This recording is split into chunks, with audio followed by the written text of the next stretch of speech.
على سيدنا محمد وعلى آل سيدنا محمد كما صليت على إبراهيم وعلى آل إبراهيم في العالمين إنك حميد مجيد. قال الله تبارك وتعالى في كلامه المجيد: أعوذ بالله من الشيطان الرجيم بسم الله الرحمن الرحيم.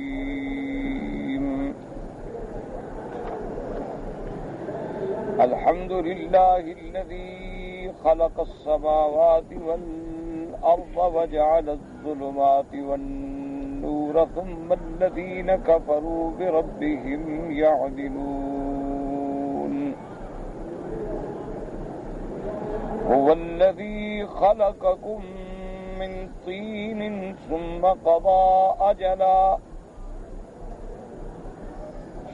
قضى أجلا وأجل مسمى عنده ثم أنتم تمترون. وهو الله في السماوات وفي الأرض يعلم سركم وجهركم ويعلم ما تكسبون.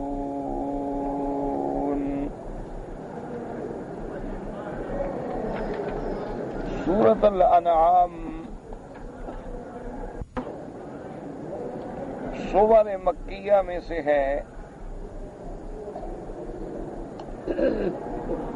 یعنی یہ ان صورتوں میں سے ہے جو میرے آقا سرکار دو عالم صلی اللہ علیہ وسلم پر ہجرت سے قبل نازل ہوئی. تو سورۃ الانعام جو ہے یہ ایسی سورت مبارک ہے جو کامل کی کامل سورت جو ہے ایک دفعہ نازل ہوئی میرے آقا سرکار دو جہاں صلی اللہ علیہ وسلم پر، ورنہ اللہ تبارک و تعالیٰ کے قرآن کی جتنی صورتیں ہیں وہ تھوڑی تھوڑی نازل ہوئی ہیں، یعنی نجمن آیتن آیتن، کبھی 5 آیتیں، کبھی 10 آیتیں، کبھی 1 رکوع، کبھی 2 رکوع. یہ بہت کم صورتیں ہیں جو کامل اتری ہیں. ان صورتوں میں سے ایک سورۃ الانعام ہے جو کامل کی کامل اتری ہے محمد مصطفیٰ صلی اللہ علیہ وسلم. اور اسی طرح اس سورۃ مبارک کی ایک شان ہے کہ حدیث مبارک میں آتا ہے کہ جب یہ سورت اتری حضور صلی اللہ علیہ وسلم پر تو اس کے ساتھ اللہ کا 70,000 فرشتہ بھی ساتھ، یعنی صرف سورت جبریل علیہ السلام لے کے نہیں آ گئے بلکہ 70,000 فرشتہ جو اس کے ساتھ تسبیح کہہ رہے تھے، اور سب کے سب اس یعنی اس سورت کی عظمت شان کو اجالا کرنے کے لیے 70,000 فرشتہ. اسی طرح ایک روایت مبارک میں یہ بھی آتا ہے کہ ان ملائکہ کا ان کا ورد مبارک جو تھا وہ تسبیح تھی: سبحان اللہ العظیم، سبحان اللہ العظیم، سبحان اللہ العظیم. اسی لیے علماء کلام مفسرین نے لکھا ہے کہ اللہ کا قرآن تو سارے کا سارا ہی اللہ کا کلام ہے، اور اللہ کا کلام جو ہے اس کی عظمت، اس کی شان، اس کی عظمت مکان ہر لحاظ سے بلند و بالا ہے، لیکن اللہ نے پھر اس کو بھی بعض صورتوں کو بعض پہ افضل بنایا. جیسے اللہ کے تمام انبیاء برحق ہیں، تمام نبی شان والے، تمام رسول شان والے، تمام پیغمبر شان والے، لیکن اللہ تبارک و تعالیٰ نے پھر ان میں سے ایک کو دوسرے پہ فضیلت دی کہ تلک الرسل فضلنا بعضهم علی بعض. کسی کو اللہ نے کلیم بنایا، کسی کو اللہ نے روح اللہ بنایا، کسی کو اللہ تبارک و تعالیٰ نے کلمۃ اللہ کا لقب دیا، کسی کو اللہ نے خلیل اللہ کا لقب دیا، اور کسی کو اللہ نے حبیب اللہ کا لقب دیا. انبیاء اور رسولوں میں بھی ایک دوسرے پہ فضیلت ہے، تو اسی طرح اللہ کے کلام میں بھی جیسے کہ آتا ہے کہ سورۃ یاسین جو ہے وہ گویا اللہ کے قرآن کا دل ہے، اسی طرح سورۃ الرحمن کے بارے میں آتا ہے کہ وہ ایسی سورت ہے کہ اہل جنت جو ہیں جنت میں بھی پھر اس کو لذت کے لیے پڑھیں۔ اسی لیے سورۃ فاتحہ کے بارے میں آتا ہے کہ وہ شافیہ ہے، کہ اللہ تبارک و تعالیٰ نے اس میں ہر بیماری کے لیے شفا بھی رکھی ہے، روحانی امراض کے لیے بھی شفا ہے اور جسمانی امراض کے لیے بھی شفا۔ اسی طرح اللہ تبارک و تعالیٰ کے قرآن کی چھوٹی سی صورتیں ہیں معوذتین، قل اعوذ برب الفلق اور قل اعوذ برب الناس، لیکن ان دو صورتوں کے آنے کے بعد حضور صلی اللہ علیہ وسلم نے صحابہ کو سکھا دیا کہ اب اور کسی تحفظ کی پھر کوئی ضرورت ہی نہیں، کہ جو آدمی صبح و شام قل اعوذ برب الفلق قل اعوذ برب الناس 3 دفعہ پڑھ کے اپنے بدن پہ دم کر دے، اپنے ہاتھوں پہ دم کر کے سارے بدن پہ پھیر دے، اپنے بچوں پہ پھیر دے، تو اللہ ان کو ہر شر سے محفوظ، اللہ تبارک و تعالیٰ ان کو شر شیاطین سے محفوظ رکھتے، اللہ تبارک و تعالیٰ انہیں نظر بد سے، اور اللہ پاک انہیں حاسدین کے حسد سے، اور اللہ تبارک و تعالیٰ ان کو دشمنوں کی دشمنی سے اور ماکرین کے مکر سے بچا لیتے ہیں۔ تو اس لیے صورتوں کی شان ہے۔ تو سورۃ الانعام کی بھی یہ عظمت ہے کہ جس کے نزول کے وقت اللہ کا 70,000 فرشتہ ساتھ، اور سورۃ المائدہ میں اور سورۃ الانعام میں علماء نے جو ربط بیان کیا ہے کہ جیسے آپ الحمدللہ متعدد صورتوں میں یہ بات پڑھ چکے ہیں کہ سارے قرآن مقدس میں سب سے اہم ترین جو ہے وہ 3 مضمون ہیں۔ سارے قرآن پاک کا مطالعہ کریں تو آپ کو 3 مضمون ملیں گے، ایک توحید، نبوت اور رسالت اور قیامت۔ یہ سب سے بنیادی مسئلے، اور یہ تینوں مسائل ایسے اصولی مسائل ہیں کہ 1,24,000 پیغمبر آئے ان کو بیان کرنے کے لیے، اس میں کوئی اختلاف نہیں۔ تو اب آپ نے خود پڑھا ہے کہ سورۃ المائدہ کے آخر میں احوال قیامت تھا اور محشر کا ذکر تھا کہ یوم یجمع اللہ الرسل، کہ وہ کیسا دن ہوگا جس دن اللہ تمام رسولوں کو حاضر کریں گے اور سوال جواب ہوگا۔ تو یعنی وہ بھی اصولی مسئلہ بعث، مسئلہ معاد اور مسئلہ قیامت پر تھی، اور اس صورت میں پھر ابتدا میں اللہ کی توحید اور اللہ کی اثبات قدرت کاملہ اور اللہ کے علم کامل کا ذکر ہے۔ تو یعنی وہ ایک مسئلہ ہے مہم اور یہ دوسرا پھر مسئلہ ہے مہم۔ اور اسی لیے یہ بات بھی یاد رکھیں کہ جہاں جہاں قیامت کا ذکر آتا ہے تو وہاں پر اللہ تبارک و تعالیٰ اس کو ثابت کرنے کے لیے پھر ابتدائے تخلیق کا ذکر فرماتے ہیں، کیونکہ قیامت کا سمجھنا جو ہے وہ عقل سے کافی نہیں ہے، اس کے لیے اللہ ایمان دے، کیونکہ کوئی آدمی عام طور پر یہ بات سمجھ نہیں سکتا نا کہ اس بات معاد کا جو مہم مسئلہ ہے، اس بات قیامت کا جو سب سے بڑا مہم مسئلہ ہے، وہ عقل سے تو سمجھ نہیں آتا نا جی کہ ایک بندہ مر گیا ہے، قبر میں چلا گیا، ریدا ریدا ہو گیا، بھی حساب کتاب کیسے ہوگا؟ اچھا جی پھر ہڈیاں بوسیدہ ہو گئی، پھر بندہ کیسے کھڑا ہوگا؟ اور بندے نے جو اعمال دنیا میں کیے ہم عمل کرنے والوں کو بھی بھول گئے، لیکن قیامت میں سارے اعمال کا نقشہ سامنے ہوگا، تو یہ باتیں صرف عقل میں نہیں آ سکتی ہیں، اس کے لیے نور ایمان کی ضرورت ہوتی ہے۔ تو اس لیے جہاں جہاں قیامت کا ذکر آتا ہے تو وہاں اللہ تبارک و تعالیٰ ہر بندے کو یہ یاد دلاتے ہیں کہ اگر تمہیں مرنے کے بعد دوبارہ اٹھنے پر اعتراض ہے تو کم از کم یہ تو غور کرو کہ جس خدا نے تمہیں پہلے پیدا کر دیا ہے تمہارا تو وجود بھی نہیں تھا۔ بھئی چلو اب تو ہم انسان تو ہیں نا، بندے تو ہیں نا، مر گئے، چلو مر گئے، لیکن بندے تو تھے نا، ہمارے ان ہڈیوں میں روح بھی تھا، جسد بھی تھا، جسم بھی تھا۔ تو اس بندے کو جو مر گیا ہے اس کو دوبارہ زندہ کرنا تو بڑا آسان ہے، جب ہمارا دنیا میں وجود ہی کوئی نہیں تھا اور کوئی پتہ بھی نہیں تھا کہ کہاں کا مرد ہوگا، کہاں کی عورت ہوگی، کب شادی ہوگی، کب نکاح ہوگا، کب میاں بیوی ملیں گے، کب نطفہ قرار پکڑے گا، کب بچہ پیدا ہوگا، کچھ تصور بھی نہیں۔ اس لیے اللہ تبارک و تعالی ہر مقام پر، یہاں بھی آپ قیامت کا ذکر پڑھیں گے، اولم یر الانسان انا خلقناہ من نطفۃ فاذا هو خصیم مبین۔ اللہ فرماتے ہیں کہ کیا میرا بندہ اس بات پہ غور نہیں کرتا کہ ہم نے تمہیں ایک پانی کے قطرے سے پیدا کیا ہے، اس کے پیدا کرنے کے بعد جب میں نے تجھے بندہ بنا دیا تو اب تم میری قدرت میں جھگڑے کرتے ہو۔ ضرب لنا مثلا ونسي خلقه قال من يحيي العظام وهي رميم قل يحييها الذي أنشأها أول مرة وهو بكل خلق عليم۔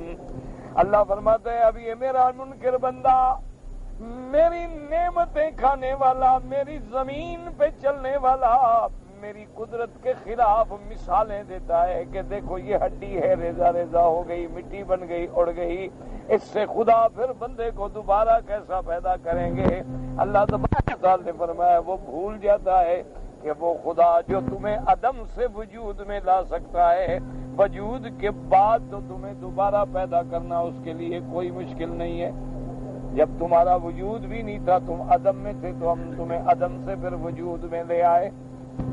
اس لیے فرماتی ہے کہ آپ اس پہ غور کر لو تو دیکھو وَهُوَ بِكُلِّ خَلْقٍ عَلِيمٌ، اور اس کے کمال علم کا یہ مقام ہے کہ کوئی مخلوق کا ذرہ ذرہ اس کے علم سے باہر نہیں، اس کو پتہ ہے۔ تو اس لیے جب پہلے قیامت کا ذکر آیا تھا تو اس صورت میں اللہ تبارک و تعالی نے پھر ابتدا کا ذکر کیا کہ دیکھو اللہ نے آسمان و زمین کیسے پیدا کیے، تو جو ان پہ پیدا کرنے پہ قادر ہے وہ دوبارہ تمہیں اٹھانے اور دوبارہ تمہیں پیدا کرنے پہ قادر نہیں ہے۔ اس لیے سورت انعام جو ہے اس کا سورت مائدہ کے آخر کے ساتھ ایک خصوصی ربط ہے اور خصوصی اتصال۔ اور دوسرا اس سورت کی ابتدا جو ہے اللہ تبارک و تعالی نے حمد سے فرمایا الحمدللہ الذی خلق السماوات والارض جعل الظلمات والنور ثم الذین کفروا بربهم یعدلون۔ اللہ نے فرمایا حمد ہے اس ذات کے لیے جس نے پیدا کیا آسمانوں کو اور زمینوں کو۔ الحمدللہ الذی، اس سے اشارہ ہوتا ہے کہ ہر بندہ اللہ کا حمد بیان کرے، اور اشارہ ہوتا ہے کہ اصل حمد کا مستحق بھی صرف اللہ تبارک و تعالیٰ کی ذات ہے کہ جس نے ساری کائنات کو پیدا فرمایا۔ الحمدللہ الذی خلق السماوات والارض، اور مفسرین کرام نے لکھا ہے کہ یہاں اللہ نے السماوات جمع کا صیغہ ہے اور الارض مفرد کا صیغہ ہے۔ سارے قرآن پاک میں دیکھیں تو اکثر آیات میں یہی ملے گا کہ جہاں سماوات کا ذکر ہے وہاں جمع کا صیغہ ہے، اور جہاں زمین کا ذکر ہے وہاں افراد کا صیغہ ہے، مفرد صیغہ ہے۔ حالانکہ جیسے آسمان سات ہیں اسی طرح زمینیں بھی اللہ تبارک و تعالی نے سات پیدا فرمائی ہیں۔ اس لیے کہ قرآن نے دوسری جگہ واضح فرما دیا ہے کہ سبع سماوات ومن الارض مثلہن، کہ جیسے اللہ نے سات آسمان پیدا فرما دیے اسی طرح زمینیں بھی سات ہیں۔ لیکن علماء نے فرمایا وجہ یہ ہے کہ آسمان جو ہیں وہ اللہ نے مختلف جنس سے پیدا فرمائے ہیں۔ کیا معنی؟ ایک آسمان اگر پیتل کا ہے تو دوسرا چاندی کا ہے تو تیسرا سونے کا ہے اور چوتھا اور چیزوں کا ہے۔ اس لیے جب اس کا مادہ الگ الگ ہے تو اللہ نے وہاں جمع کا صیغہ بیان فرمایا۔ اور زمین کا چونکہ سات زمینیں ہیں لیکن سب کا مادہ ایک ہے۔ ہاں یہ الگ بات ہے کہ زمینوں میں اللہ نے پھر معدنیات رکھی ہے، زمینوں میں اللہ نے پھر خزانے رکھے ہیں، کہیں پیٹرول رکھا ہے، کہیں گیس رکھا ہے، کہیں اللہ نے سونا رکھا ہے، کہیں چاندی رکھی ہے، کہیں اللہ نے یورینیم رکھا ہے، کہیں اللہ نے پلوٹینیم رکھا ہے۔ دنیا کی ہر نعمتیں اللہ کے خزانے زمینوں میں بھرے ہوئے ہیں۔ صرف یہ ہے کہ ہم رب کو راضی کر لیں تو پھر اللہ زمینوں کے خزانوں کو کھول دے۔ اس لیے ہمیشہ آسمانوں کا صیغہ جو ہے وہ جمع میں آتا ہے اور زمین کا صیغہ جو ہے افراد میں آتا ہے۔ الحمدللہ الذی خلق السماوات والارض وجعل الظلمات والنور۔ اور یاد رکھو ظلمات جمع کا صیغہ ہے اور نور جو ہے وہ مفرد کا صیغہ ہے۔ یہ بھی قرآن پاک میں جہاں جہاں دیکھو کہ ظلمات جمع کا صیغہ آئے گا اور نور جو ہے وہ مفرد کا صیغہ آئے گا۔ جیسے فرماتے اللہ ولی الذین آمنوا یخرجہم من الظلمات الی النور والذین کفروا اولیاؤہم الطاغوت یخرجونہم من النور الی الظلمات۔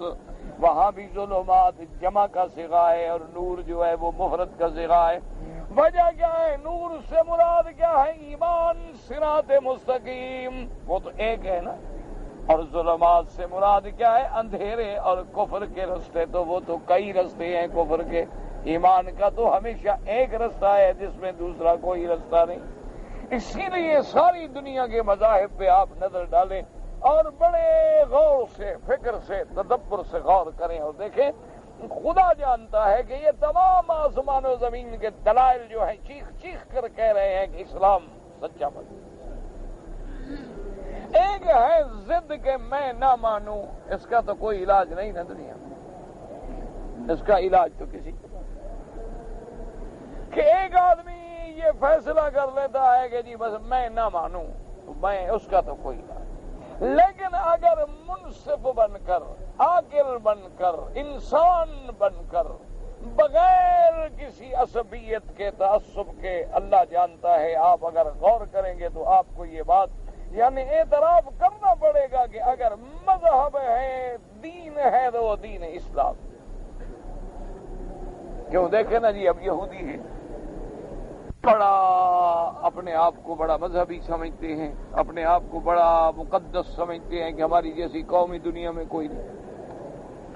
اسی لیے اللہ معاف کرے، اللہ معاف کرے، کوئی بندہ یہودی نہیں بن سکتا، وہ اپنے آپ کو شامل نہیں کرتے اپنے مذہب میں۔ وہ کہتے ہیں ہم تو صرف خاص ایک نسل ہیں، ایک قوم ہیں جن کو چن چن کے اللہ نے پیدا کیا تھا، بس ہمارا تو کوئی مقابلہ دنیا میں ہے ہی نہیں، باقی تو سب حیوان ہیں، باقی تو سب لوگ جو ہیں ہمارے نوکر ہیں، مزدور ہیں، ہماری خدمت کے لیے پیدا ہوئے ہیں۔ ایک دماغ میں خرابی ہے۔ اتنے بڑے عقل کے بعد، اتنی بڑی دولت کے بعد، طاقت کے بعد ایمان سے کہیں، کوئی سمجھ آنے والی بات ہے کہ ایک بندے کو نبی بھی مانے پھر خدا کا بیٹا بھی مانے؟ خود ٹھنڈے دل سے قالت الیہود عزیر ابن اللہ، ایک پیغمبر ہے، اللہ کا نبی ہے، یہ بھی مانتے ہیں اور ساتھ یہ بھی کہتے ہیں نہیں اللہ کا بیٹا۔ آپ نے دنیا میں ایسی قوم دیکھی ہوگی کہ جو ایک نبی کو آ کے خود کہے کہ جی قال ادع لنا ربک، دعا کر، عذاب ٹل جائے، ٹل گیا، پھر وہ کر گیا۔ ایسی قوم بھی آپ نے دیکھی ہوگی نا، ہماری قوموں کا تو یہ حال ہے نا کہ کسی پیر کی کرامت دیکھ لیں یا دیکھ بھی نہ لیں، صرف سن لینا اس کے پیچھے بھی لگے ہوئے ہیں۔ ہماری قوم تو ایسی سیدھی سادی بیچاری قوم ہے نا ماشاءاللہ، یعنی آپ نے آج تک ایمان سے کہیں پیران پیر کی وہ کرامت دیکھی ہے کہ جب بڑھیا کا بیڑا غرق ہو گیا تھا تو حضرت نے نکالا تھا، آپ تھے اس وقت؟ نہیں، ٹھنڈے ناراض نہ ہوں، ناراض ہونے سے کچھ نہیں ہوتا، دین کو سمجھو، عقل دوڑاؤ۔ اللہ نے عقل دیا ہے تمہیں، کھانا کھاتے ہو، پانی پیتے ہو، کبھی تم نے ناک سے کھانا کھایا ہے؟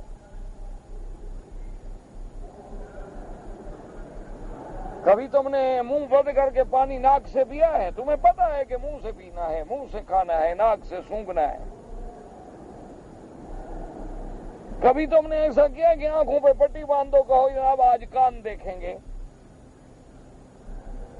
ایسا کام کیا ہے کبھی تم نے ایسا کیا ہے کہ کپاس لے کے کان بند کر دو جی آج میں ناک سے سبق سنوں گا؟ تو اللہ نے تمہیں عقل دیا ہے، سمجھدار ہو، کون پاگل ہے دنیا میں؟ کبھی تم نے جوتا سر پہ پہنا ہو اور ٹوپی پاؤں میں پہنی ہو، کبھی ایسا کیا ہے؟ ہاں، کوئی ایک بندہ مجھے بتلا دیں کہ اس نے ٹوپی پائی ہو، پہنوں پہ اب لے کر بازار سے باقاعدہ ٹوپی خریدی ہو اور اس کو استعمال کرے پاؤں میں اور جوتے کو استعمال کرے سر پہ۔ تم کار میں بیٹھتے ہو، کبھی ایسا کیا ہے ڈرائیور سے کہ جناب مجھ سے آدھے پیسے لے لو، میں نیچے سو جاتا ہوں؟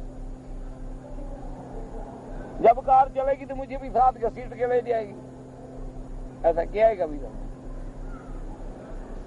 تو باقی صرف تمہیں دین سمجھ نہیں آتا، یہاں تم پاگل ہو جاتے ہو۔ یہ کیا بات ہوئی بھائی؟ تمہیں مسئلہ یہ ہے کہ وہ بڑھیا کا بیڑا، اس کی برات غرق ہو گئی تھی، نہیں ہو گئی تھی، خدا جانے حقیقت کیا ہے، لیکن نہ تم نے سنا ہے نہ تم نے دیکھا ہے، لیکن آج تک 11ویں شریف منا رہے ہو۔ ہماری قوم تو ایسی سیدھی ہے بیچاری کہ ایک کسی نے کہہ دیا ہے کہ جناب ایک بارات آ رہی تھی اور کشتی ڈوب گئی تھی اور ایک بڑھیا بچ گئی تھی، وہ دوڑتے حضرت پیران پیر کے پاس گئی کہ حضرت ہماری وہ بارات غرق ہو گئی ہے، دعا کریں۔ انہوں نے کہا میں کیا کروں، اللہ کی مرضی ہے۔ انہوں نے کہا جی میں تو آپ سے لینے آئی ہوں، اب چھوڑوں گی نہیں دروازے۔ تو حضرت آخر جوش میں آ گئے، بس حکم دیا تو وہ سارے مردہ پھر زندہ ہو گئے اور کشتی نکل آئی۔ تو اس نے کہا کہ جی 11ویں شریف میں منایا کروں گی۔ تو اس بوڑھی کی سنت جو ہے آج تک قوم یاد کر رہی ہے، ورنہ نہ نبی کی سنت ہے نہ پیر کی سنت ہے، اسی بڈھی کی سنت ہے نا۔ اچھا، جس کی سنت ہے اس کا کیا نام تھا؟ چلو مجھے بتاؤ، 11ویں جس نے شروع کی کیا نام تھا اس بڑھیا کا؟ اس کو نام آتا ہو نا مجھے بتایا، میں 1000 ریال دوں گا۔ اور جس کا نام کا تمہیں پتہ نہیں، لیکن قوم ایسی سیدھی ہے 11ویں شریف شروع۔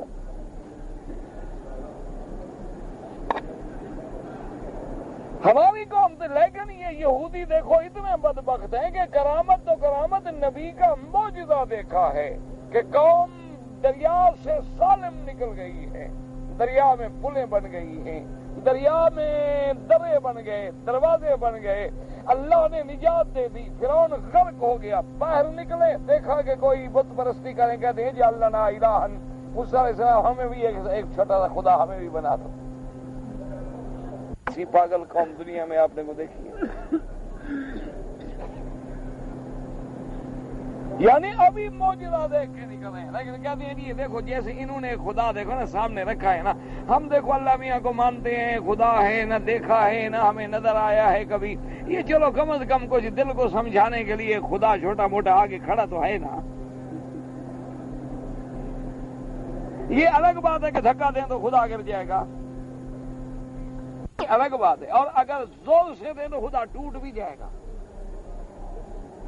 اور دھوپ میں کھڑا کر دو تو چل کے سائے میں بھی نہیں آ سکتا، سائے میں کھڑا کر دو اور سردی پڑ جائے تو خود دھوپ میں بھی نہیں جاتا گرمی لینے کے لیے۔ ہماری ساری مشکلیں وہی حل کرتا ہے۔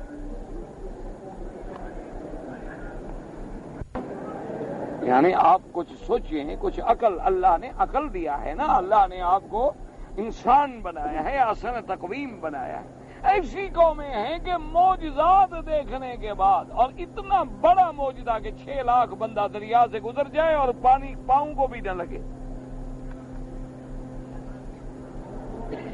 یعنی تمہاری آرمی کو بھی اگر عارضی پل بنانی پڑے نا ایک دریا پر تو کتنے دن چاہیے؟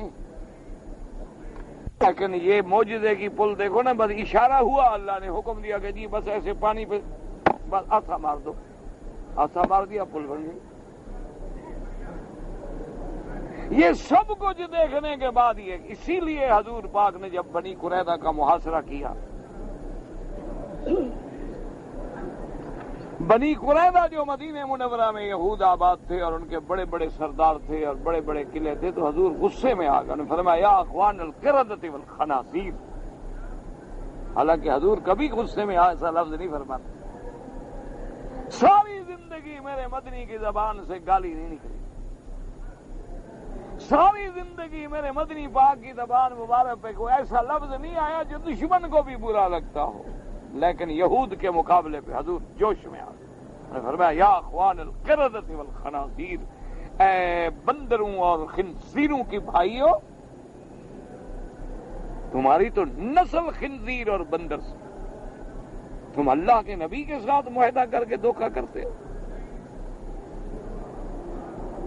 یعنی آپ اندازہ فرمائیں، اچھا ان کو دیکھو اتنے بڑے دعوے کرنے والے، یہ کو مذہب ہے کہ بھی ایک آدمی نبی بھی ہے، وہی خدا بھی ہے، وہی خدا کا بیٹا بھی ہے، کوئی عقل ہے؟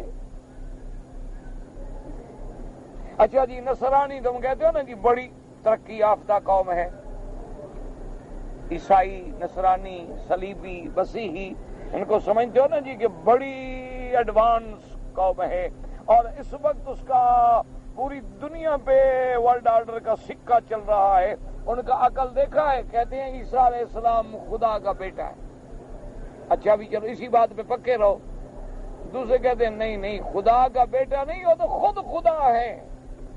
تیسرے کہتے ہیں نہیں تم بھی جھوٹ کہتے ہو، خدا تو نہیں ہے لیکن بہرحال ان تین میں کوئی ایک ضرور خدا ہے، یعنی بی بی مریم، حضرت عیسیٰ علیہ السلام اور خدا یا جبریل، ان تین میں سے کوئی ایک خدا ہے، لیکن ہمیں پتہ نہیں لگ رہا کہ کون ہے تین میں۔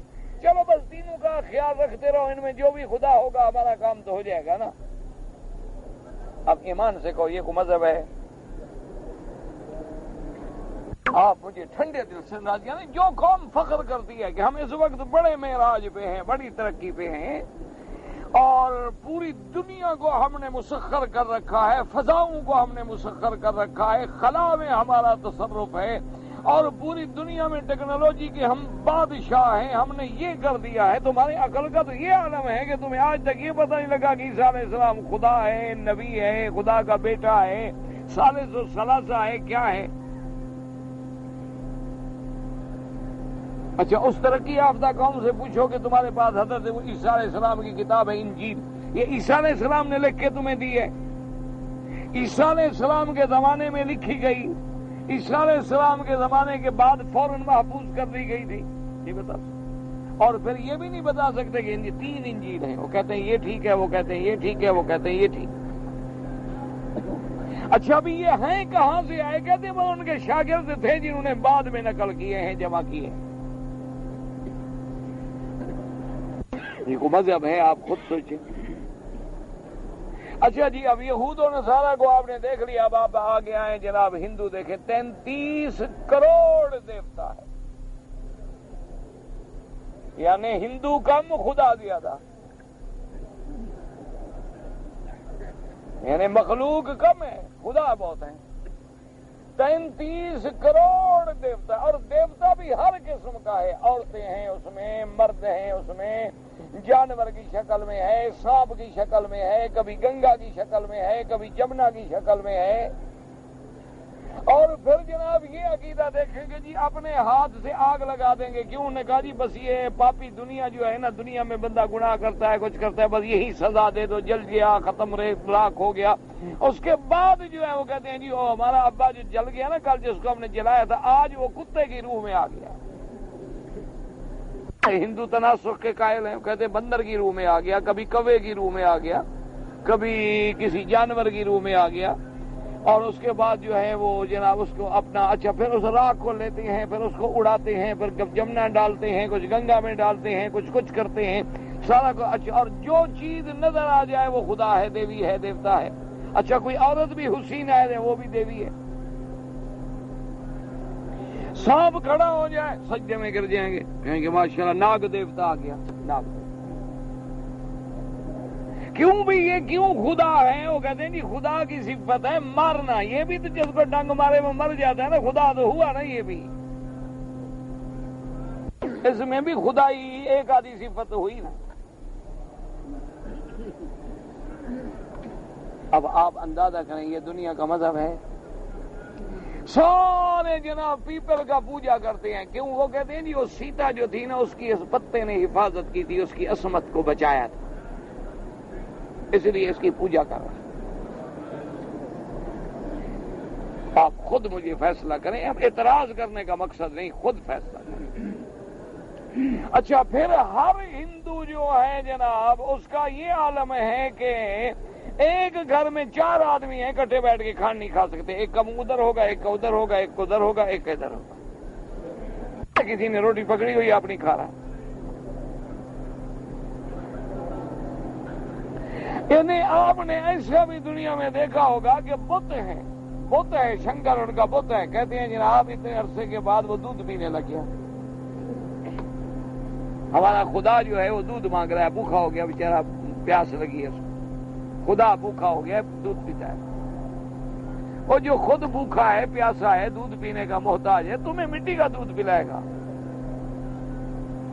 وہ پہلے اس سے بچے گا تو تمہیں دے گا نا۔ اب تحقیق کی تو کیا پتا چلا کہ نیچے سے پائپ لگائے ہوئے تھے، اوپر سے جناب وہ ڈالتے تھے دودھ، وہ نیچے چلا جاتا تھا، ہندو آگے سدھے میں پڑا ہوا ہے جی خدا دودھ پیا۔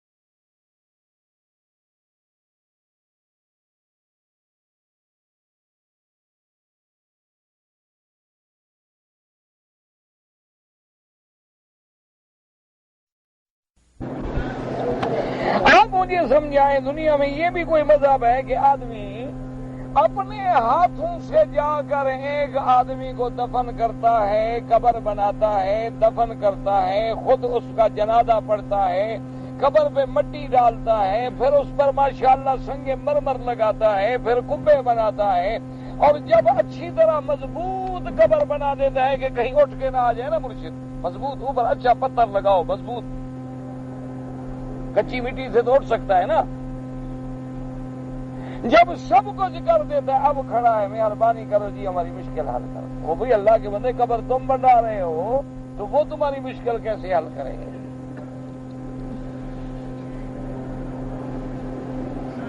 یعنی آپ مجھے سمجھائیں، آخر اللہ نے آپ کو، اگر چھوڑ دیں آپ مذہب پارٹی بازیاں دھندے میں نہ پڑیں، آپ مجھے سمجھائیں کہ جو بندہ کل تک بیمار تھا تیرا محتاج ہے، ہسپتال تو لے جاتا ہے، ٹیکہ لگانے کے لیے ڈاکٹر آتا ہے، تکلیف پڑے تو مٹھیاں بھرنے کے لیے مرید آتا ہے، پانی پلانے کے لیے خادم اٹھا کے ٹیک لگا کے پانی پلا رہا ہے، جب وہ 10 فٹ زمین کے نیچے چلا جاتا ہے تو مشکل کشا ہو جاتا ہے۔ جب تک زندہ رہا اپنی مشکلیں بھی حل نہیں کر سکا۔ نہ مجھے آپ بتائیں کہ آخر یہ کیا عقیدہ ہے، مجھے سمجھائیں خدا کے۔ ساری دنیا کو بدلاتے ہو گئے حضرت سیدنا حسین رضی اللہ تعالیٰ عنہ، آل رسول ہیں، اولاد رسول ہیں، کہ ان پہ اتنا ظلم ہوا کہ 72 خاندان کے افراد جو تھے وہ ایک میدان میں شہید کر دیے گئے، اور ظالموں نے اتنا ظلم کیا کہ پانی بھی نہ پینے دیا، بلکہ آپ کے پانی جب مشکیزہ آ رہی تھی تو تیر مار کے اس مشکیزہ کو بھی انہوں نے پھاڑ دیا اور پانی سارا ڈل گیا۔ اب جناب یہ ہے کہ جب اتنا بڑا مقام ہو گیا تو ان کے لیے تو مشکل کشا مولا علی نہیں پہنچے، تمہاری رشتہ داری ان سے زیادہ ہے کیا؟ نہ اپنے بیٹے کے لیے تو وہاں تشریف نہیں لے گئے، شاید انہوں نے پکارا نہ ہو، تمہارے عقیدہ نہ رکھتے ہوں۔ ہاں یہ بات ہو سکتی ہے، کیونکہ وہ تمہاری طرح یہ عقیدہ رکھتے نہیں تھے نا، بلاتے تو آتے نا۔ کیا عقیدہ ہے؟ 2 پہلوان لڑ رہے ہیں دونوں، یا علی، اچھا جو غالب ہو گیا اس کی تو علی نے مدد کی، دوسرے کے ساتھ جھگڑا تھا۔ کیا مذہب ہے مجھے سمجھائیں خدا کے لیے، یہ دین ہے یا ایک افسانہ ہے، ڈرامہ ہے کہ جو دماغ میں آ جائے دین بنا دو؟ ہاں اس لیے قرآن کہتا ہے کہ الحمدللہ الذی خلق السماوات والارض وجعل الظلمات والنور ثم الذین کفروا بربهم يعدلون۔ اللہ فرماتے ہیں حمد و ثنا کا مستحق سزاوار وہ ذات ہے جس نے پیدا کیا آسمانوں کو اور زمینوں کو، اور جس نے بنایا ظلم اندھیرے کو اور نور کو، اور فرمایا یہ سب کچھ دیکھنے کے بعد پھر جو کافر ہیں وہ اپنے رب کے ساتھ مثالیں، اپنے رب کے ساتھ اور رب بنا رہے ہیں۔ دعوت دیتا ہے، کہتے ہیں مسلمانوں عقیدہ سمجھو کہ خدا وہ ہے جس نے آسمانوں کو پیدا کیا، زمینوں کو پیدا کیا، اور جن کو تم نے خدا سمجھا ہے بتلاؤ انہوں نے کیا پیدا کیا، اور جن کو تم دیوتا بنا رہے ہو انہوں نے کیا پیدا کیا ہے۔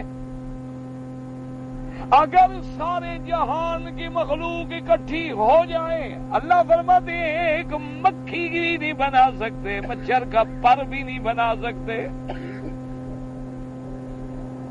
جب ان کی یہ عادت ان کی کوئی ہے نہیں تو یہ خدا کیسے، پھر ان کو تم خدا کے برابر یعدلون، اللہ کے رب کے برابر کیسے بنا رہے ہو؟ بھئی تم جو ان کو حاجت روا اور مشکل کشا بنا رہے ہو، جو اللہ نے بنایا آسمان و زمین، انہوں نے کیا بنایا؟ انہوں نے کیا ایجاد کیا ہے؟ اس لیے قرآن کہتا ہے کہ اچھا ایک آدمی کہہ سکتا ہے نا جی میں نے دیکھو جی میں نے کھیت لگائے، میں نے درخت لگائے، میں نے باغ لگایا، میں نے یہ کیا، وہ بھی قرآن نے مسئلے حل کر دی۔ اَأَنتُمْ تَخْلُقُونَهُ أَمْ نَحْنُ الْخَالِقُونَ۔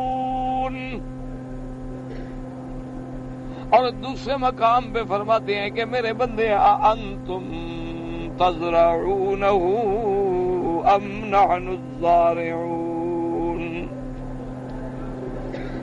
اَأَنتُمْ أَنزَلْتُمُوهُ، کیا تم نے اتارا ہے پانی؟ کیا تم نے ان کھیتیوں کو نکالا ہے؟ تم تو مٹی میں دانے ڈال کے چلے گئے ہیں، اور پھر جس چیز کو ڈالا جائے وہ نیچے چلی جائے، لیکن میرے کمال قدرت کو دیکھو کہ تم چھوٹا سا ایک گٹھلی ڈالتے ہو، میں اس سے ایک نیچے جڑیں پیدا کرتا ہوں، پھر اوپر ان کی شاخیں نکالتا ہوں،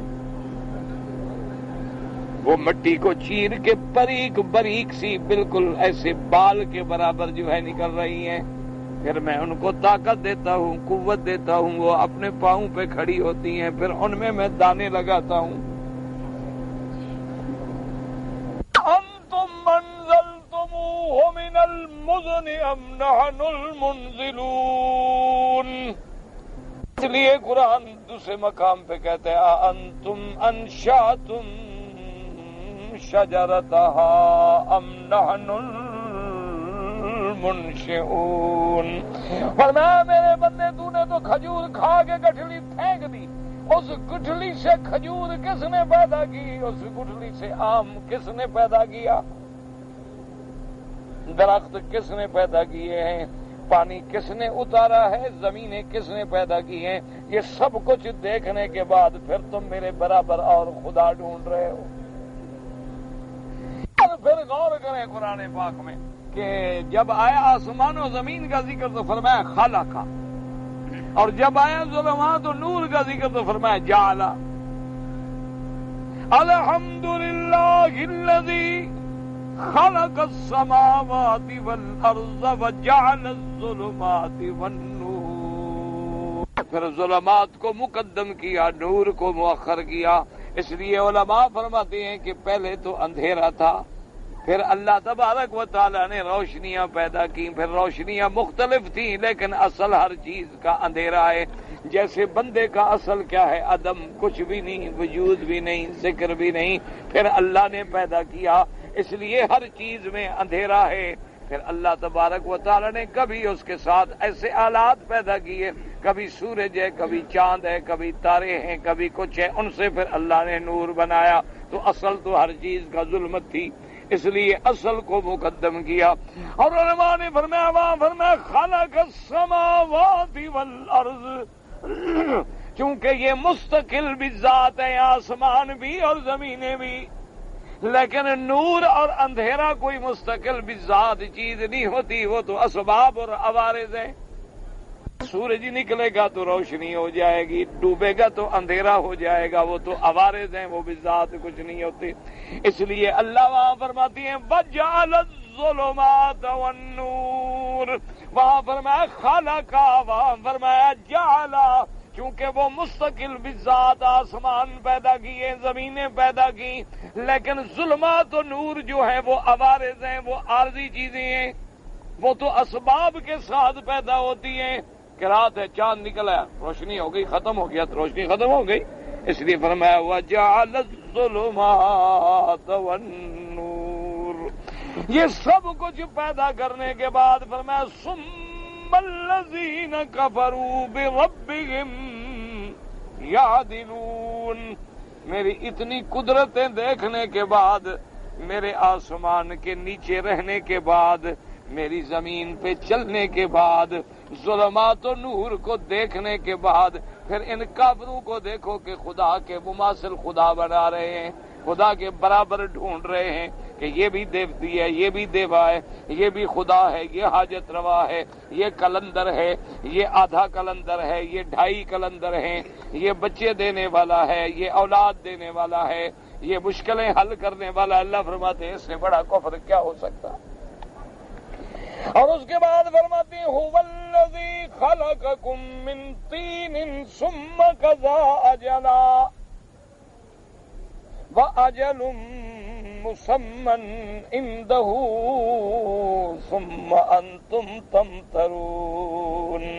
اللہ فرماتے ہیں کہ وہ ذات جس نے پیدا کیا تم کو مٹی سے، هُوَ الَّذِي خَلَقَكُم مِّن طِينٍ، اس لیے مفسرین کہتے ہیں کہ اس سے مراد حضرت آدم ہیں، کیونکہ اللہ نے آدم علیہ السلام کو چونکہ مٹی سے پیدا کیا اور پھر سب اولاد آدم ہیں، تو اسی مناسبت کی وجہ سے اللہ نے فرما دیا کہ ہم نے تم کو مٹی سے پیدا کیا، ورنہ انسان جو ہے، اولاد آدم جو ہے وہ تو نطفے سے پیدا ہوتی ہے، مٹی سے نہیں پیدا ہوتی، وہ تو میاں بھائی بھی ملتے ہیں تو پانی سے پیدا ہوتی ہے۔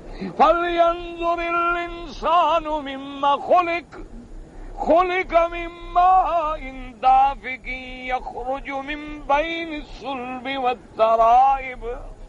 اللہ فرماتے ہیں دیکھو بندہ، میں نے تمہیں کس چیز سے پیدا کیا؟ پانی سے، پانی سے جو سینے اور پشت کے درمیان سے نکلتا ہے اور ٹپکتا ہے، اس گندے پانی سے میں نے تمہیں پیدا کیا ہے۔ لیکن یہاں فرماتے ہیں خَلَقَكُم، جمع کا صیغہ، هُوَ الَّذِي خَلَقَكُم مِّن طِينٍ، ذات جس نے تم سب کو پیدا کیا مٹی سے۔ تو علماء اس کا جواب دیتے ہیں کیونکہ ابا جان حضرت آدم کو اللہ نے مٹی سے پیدا کیا، تو جب آدم مٹی سے ہے تو گویا اولاد بھی ساری اسی سے ہے، اس لیے کہہ دی۔ اور بعض علماء فرما دیں گے نہیں، یہ جمع کا صیغہ ہے اور اپنے ظاہر پہ ہے، هُوَ الَّذِي خَلَقَكُم مِّن طِينٍ، اللہ نے تم سب کو مٹی سے پیدا کیا۔ کیا معنی؟ کہ نطفہ جو ہے، پانی جو ہے، مادہ منویہ جس سے بچہ پیدا ہوتا ہے، وہ مادہ کس سے بنتا ہے؟ وہ خون سے بنتا ہے، اور خون کس سے بنتا ہے؟ وہ غذا سے بنتا ہے، اور غذا کہاں سے پیدا ہوتی ہے؟ مٹی سے۔ ایک اصولی بات ہے نا کہ تم کھانا کھاؤ گے، فروٹ کھاؤ گے، پھل کھاؤ گے، کیلوس بنے گا، کیموس بنے گا، اس سے پھر خون بنے گا، اسی خون سے پھر مادہ منویہ پیدا ہوگا، اس مادہ منویہ سے جا کے آگے بچہ پیدا ہوگا۔ تو اصل تو سب کا مٹی ہوا نا، اصل تو وہ خوراک ہے نا جو مٹی سے پیدا ہو رہی ہے۔ وہ اگر خوراک نہ ہوتی تم کیا کھاتے؟ جب تم کھاتے نہ تو خون کدھر سے بنتا؟ جب خون ہی نہ بنتا تو مادہ منویہ کیسے پیدا ہوتا؟ مادہ منویہ پیدا نہ ہوتا تو تم حضرت کیسے تشریف لے آتے؟ تو اس لیے اصل بات تو وہی ہوئی نا کہ سب کے سب جو ہے مٹی سے پیدا ہوئے۔ وَالَّذِي خَلَقَكُم مِّن طِينٍ، اور پھر یہ نہیں کہ پیدا کر کے میں نے تمہیں چھوڑ دیا نا، ثُمَّ قَضَىٰ أَجَلًا، پھر ہم نے سب کا وقت مقرر کر دیا۔ وَأَجَلٌ مُّسَمًّى عِندَهُ، اور ہر کسی کا اجل میرے اللہ کے پاس لکھا ہوا معلوم ہے، محفوظ ہے، اس کے آگے کوئی چیز چھپی ہوئی نہیں ہے۔ اللہ نے فرمایا یہ سب دیکھنے کے بعد ثم انتم تمترون، اور ظالموں پھر تم اسی کی الوہیت میں شک کرتے ہو، اس کی ربوبیت میں شک کرتے ہو، اس کی خدائی میں شک کرتے ہو، کبھی غیروں کے سجدے کرتے ہو، کبھی غیروں کو حاجت روا مانتے ہو، کبھی غیروں کی نظر نیاز چڑھاتے ہو، کبھی غیروں کے نام پہ خیراتیں اور صدقے اور چڑھاوے دیتے ہو. اس لیے اللہ فرماتے ہیں تمہیں میری توحید میں شک ہے, شک کر رہے ہو.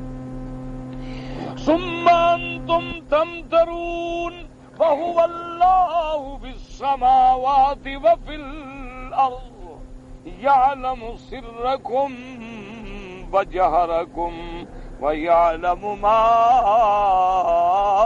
تكسبون. اس لیے میں نے عرض کیا تھا, آپ کو یاد ہوگا کہ جہاں بھی الوہیت کا مسئلہ آئے گا, جہاں بھی الہ کا مسئلہ آئے گا, جہاں بھی توحید الوہیت کا مسئلہ آئے گا, وہاں دو چیزوں کا ذکر ہوگا. ایک اللہ کی قدرت کاملہ اور ایک اللہ کا علم کامل.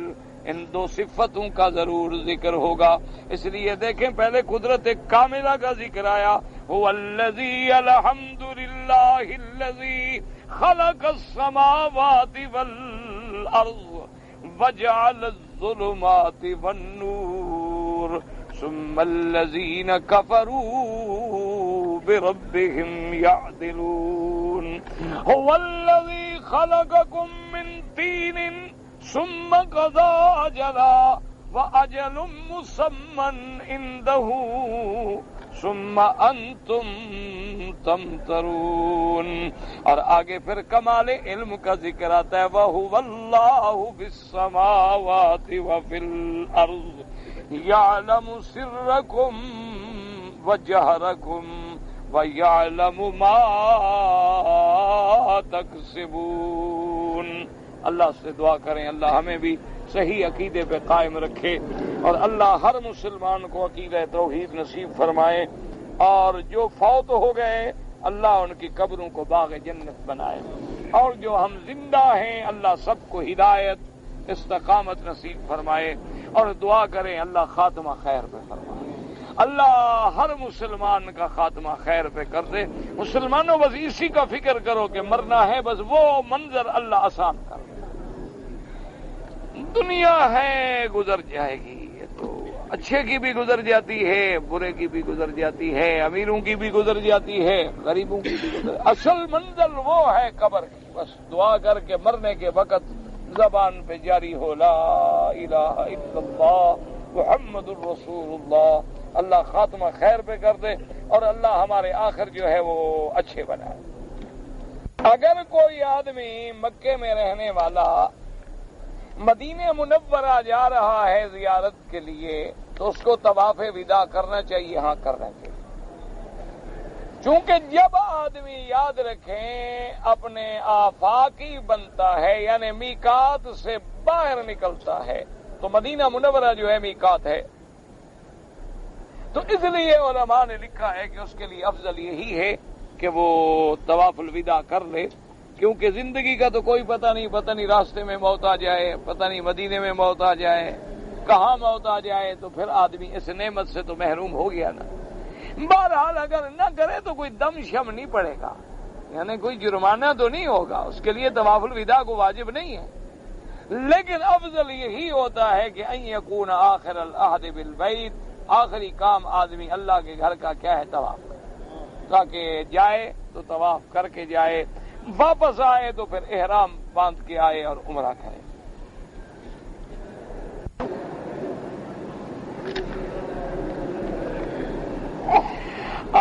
کہتا ہے جی اللہ کے بندے جو مر گئے فوت ہو گئے, وہ چونکہ عالم برزخ میں ہیں, وہ اللہ کے زیادہ قریب ہیں, ہم دور ہیں.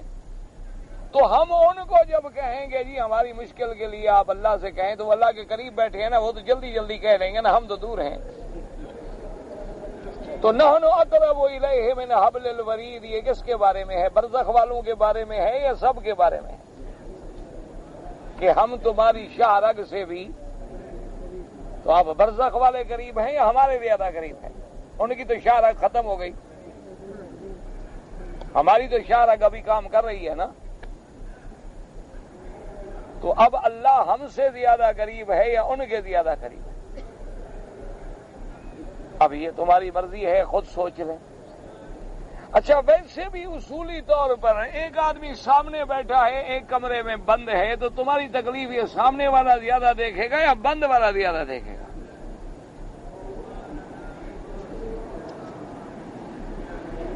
پتہ نہیں، آخر اس پہ غور کرو۔ اور ویسے بھی یہ تو کوئی مسئلہ نہیں ہے، ایک آدمی آیا ہو کہنے لگا جی یہ حضرت اللہ شاہ بخاری رحمۃ اللہ علیہ کا پرانا لطیفہ ہے، اللہ ان کی قبر پہ رحمت فرمائے۔ تو ان سے کسی نے پوچھا کہ حضرت مردے سنتے ہیں کہ مردے نہیں سنتے؟ انہوں نے کہا میری تو زندہ بھی نہیں سنتے، تم تو مردوں کی بات کر رہے ہیں۔ نے کہا میری تو زندہ نہیں سنتے، میری سنتے تو سارے نمازی نہ بن جاتے، سارے داڑیاں نہ رکھ لیتے، سارے دین پہ نہ آ جاتے، ہماری تو زندہ بھی نہیں سنتے، تو مردوں کی پوچھ رہے ہو۔ اور دوسرا یہ تو مسئلہ پوچھنے کا ہے نہیں، خود جا کے بات کر لو، مسئلہ حل ہو جائے گا۔ ایک اصولی بات یاد رکھو کہ اللہ سنواتے ہیں، وہ سنتے ہیں۔ اس لیے جہاں جہاں ہمیں یہ حکم ہے کہ تم سلام کہو تو ہم کہیں گے، جہاں جہاں یہ حکم ہے کہ ان کے لیے دعا کرو ہم کریں گے، کیونکہ اللہ جب سنوانا چاہتے ہیں تو اللہ، مردہ انسان تو بڑی چیز ہے، اللہ تو مردہ پرندے کو بھی سنوا دیتے ہیں۔ ابراہیم علیہ السلام کو نہیں فرمایا ان کو کاٹو، ان کو ٹکڑے ٹکڑے کر کے کیما کیما بنا کے پہاڑوں پہ رکھ دو، پھر ان کو بلاؤ، وہ سنیں گے تو بلائے گا نا، سنیں گے نہیں تو بلائے گا کس کو؟ تو اللہ اگر یعنی مردہ اور ٹکڑے ٹکڑے ہو گئے، کیما بن گئے، ان جانوروں کو اللہ سنا سکتے ہیں تو بندوں کو کیوں نہیں سنا سکتے؟ لیکن اللہ سنواتے ہیں، سنوا دیتے ہیں، نہ سنوانا چاہیں نہیں سنوا دیتے ہیں۔ باقی آپ زندوں سے کہیں، آپ کے لیے دعا کریں جن کے لیے اللہ کے رسول نے حکم دیا ہے۔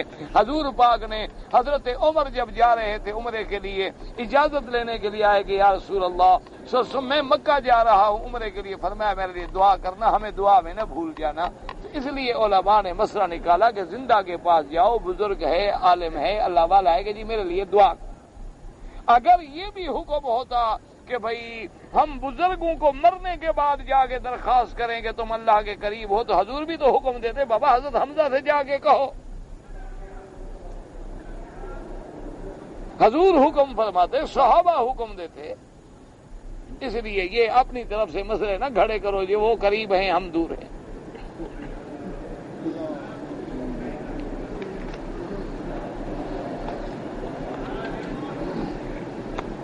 رکن یمانی کا کیا مطلب ہے؟ رکن مانا کونا، یمانی مانا یمن کی جانب، بس اور کیا مطلب ہے؟ کوئی مطلب نہیں۔ شام ہوگا تو شامی، یمن کی جانب تو یمانی، بس اور تو کوئی بات نہیں۔ باقی وہ مقام بھی اتنی عظمت والا ہے کہ جب بندہ ہاتھ لگاتا ہے بسم اللہ اللہ اکبر وللہ الحمد اللہم انی اسألک العفو والعافیہ ربنا آتنا فی الدنیا، تو اللہ کے فرشتے دعا کرتے ہیں کہ اللہ اس بندے کی دعا قبول فرما۔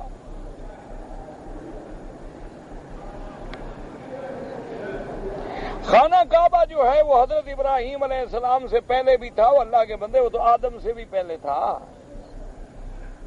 حضرت ابراہیم علیہ السلام تو جب بچوں کو چھوڑنے آئے تو کہا نہیں عند بیتک المحرم کہ اللہ تیرے کعبے کے پاس، تیرے حرمت والے گھر کے پاس اپنے بچوں کو چھوڑ کے جا رہا ہوں، تو پہلے کعبہ تھا تو کہا تیرے گھر کے ساتھ چھوڑ کے جا رہا ہوں، کعبہ ہی نہیں تھا تو کس گھر کے ساتھ چھوڑ کے جا رہے؟ حضرت ابراہیم نے کتنا شادی کیا تھا، ہمیں تو بھائی نہ شادی پہ بلایا نہ ہم شریک ہوئے۔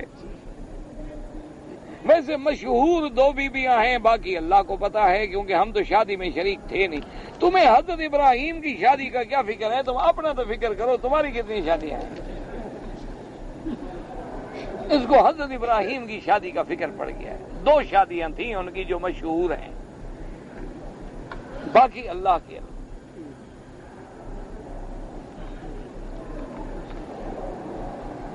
میں اپنے والدین کے لیے طواف کر کے ثواب پہنچاتا ہوں، بالکل پہنچائیں، بڑی اچھی بات ہے۔ اب اپنے والدین کے لیے دعائیں کرو، طواف کرو، صدقہ کرو، خیرات کرو۔ اگر ہم مسجد الحرام کے علاوہ پورے مکے میں کہیں نماز پڑھیں گے، سب لاکھ ملے گا انشاءاللہ۔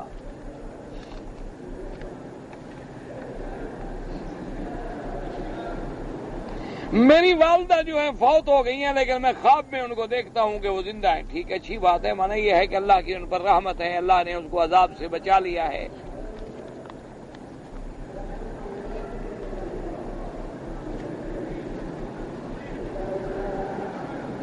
پتہ نہیں آپ نے کیا لکھا، پڑھا نہیں جاتا. سنا ہے پہلا دنیا پر تشریف لائیں گے، مجھے نہیں پتا آپ نے کیا لکھا ہے. آدمی حضرت آدم سے پیدا ہوئے ہیں اور جنات ان کا بھی باپ ہے ابلیس، ان کا بھی تو بڑا ہے نا.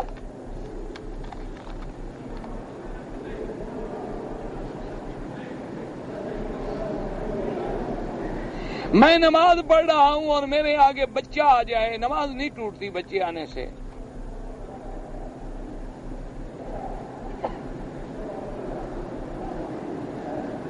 پیر مانوں تو کیسے مانوں؟ یہ تو پیر کو جا کے مل لو، سب کچھ بتا دے گا کہ کیسے ماننا ہے. بابا جو اللہ والا آدمی ہو، کتاب و سنت پہ چلنے والا ہو، حضور پاک کی سنت کا متبع ہے، اس کے پاس جاتا ہے آدمی کہ مجھے دعا سکھائیں، مجھے وظیفہ سکھائیں، مجھے توبہ کرائیں، میری نگرانی کریں تاکہ میں اچھے کام کروں، میں برا نہ بنوں، مجھے راستہ دکھائیں کتاب و سنت کا.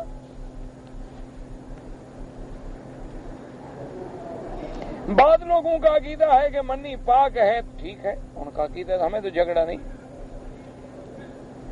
یہ تو ائمہ کا اختلاف ہے، بعض ائمہ اس کو پاک نہیں سمجھتے، اختلافی مسئلہ ہے.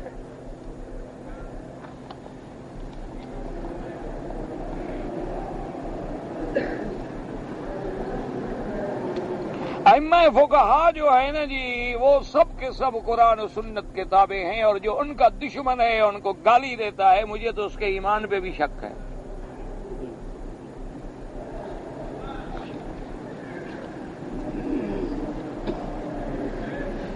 نماز میں رفع یدین کریں نہ کریں، دونوں کی حدیثیں ثابت ہیں. جھگڑے میں پڑھنے والے مولوی اور بہت ہیں، اللہ مجھے جھگڑے کرنے والوں میں نہ بنائے.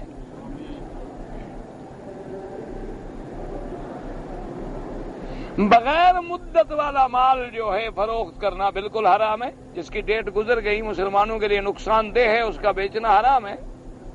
جب تاریخ گزر گئی، لکھا ہوا ہے کہ اس تاریخ کے بعد یہ قابل عمل نہیں ہے، اس کا مطلب ہے تم لوگوں کو زہر بیچ رہے ہو.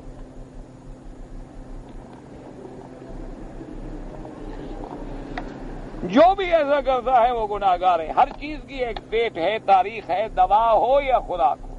اگر وہ ڈیٹ یا تاریخ گزر جائے اس کے بعد استعمال کرنا خطرناک ہے. تو مسلمان کو خطرناک چیز بیچنا کیسے حلال ہو سکتا ہے بھائی؟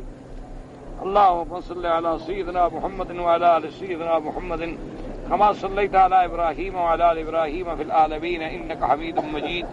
یا اللہ یا رحمان یا رحیم یا حی یا قیوم یا ذی الجلال والاکرام. یا الہنا الہ کل شیء الہ واحد لا الہ الا انت. اللهم انت الميسر لكل يسير وانت على كل شيء قدير. اللهم يسر امورنا وامور اولادنا وامور اخواننا وامور المسلمين. اللهم اصلحنا واصلح بنا واصلح اولادنا واولاد المسلمين. اللهم اصلح احوالنا واحوال المسلمين. اللهم اصلح امورنا وامور المسلمين. اللهم اصلح قلوبنا وقلوب المسلمين. اللهم اصلح نياتنا ونيات المسلمين. اللهم اصلح ذرياتنا وذريات المسلمين. اللهم اجعلنا واجعلهم من الناجحين الراشدين الفائزين برحمتك يا ارحم الراحمين. اللهم انصر الاسلام والمسلمين. اللهم انصر المجاهدين الفلسطينيين والكشميريين. اللهم انصر المجاهدين في كوسوفا. اللهم انصر المجاهدين في كل مكان.